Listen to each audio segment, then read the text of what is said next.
We've already talked about the conservation of energy. Right? Energy is conserved, and that is the first law of thermodynamics. So if there was a first, you can assume that there's going to be a second.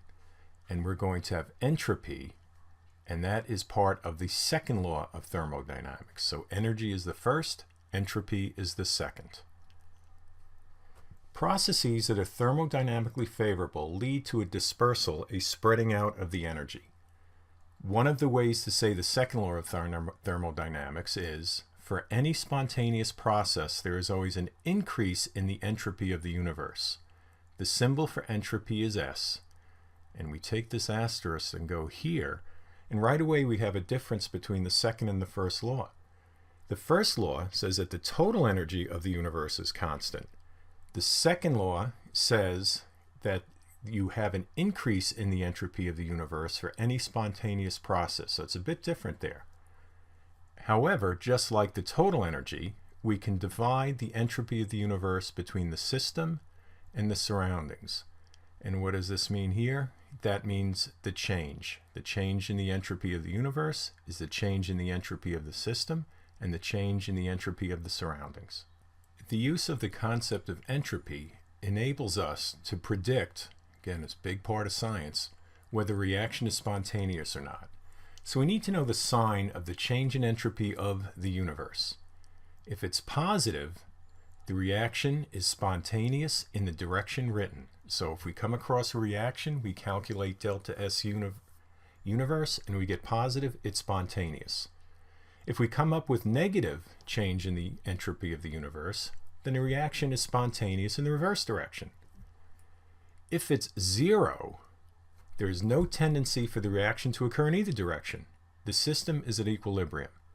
And you're just going to have to hold tight on that one. That will be discussed later in the equilibrium unit. But a quick definition, the system has reached an energy minimum in which the reactants and the products coexist. Summarizing this, to predict whether a reaction is spontaneous, the entropy changes in the system and surroundings have to be determined separately and then summed up.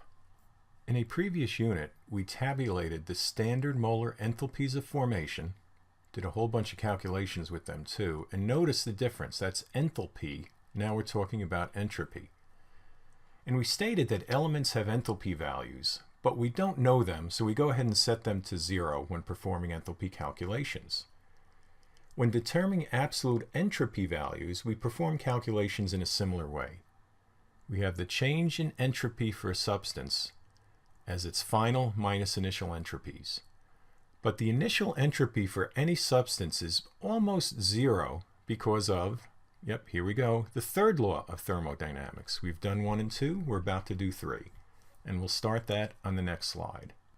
The third law of thermodynamics states the entropy of a pure crystalline substance as it approaches absolute 0, that's absolute 0 Kelvin or minus 273 degrees Celsius, is almost 0. Right over here we have a solid crystal ordered arrangement.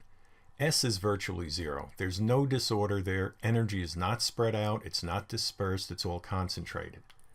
As temperature increases, there is more disorder. You can see how everybody's moving apart and they're jiggling around, and S is greater than 0.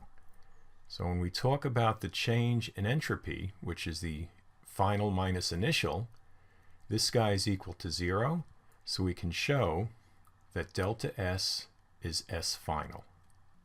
How do we calculate absolute entropy changes? Well, we have an equation here. The change in entropy is the thermal energy transferred under reversible conditions, and T is the temperature in Kelvin. Make sure you use Kelvin.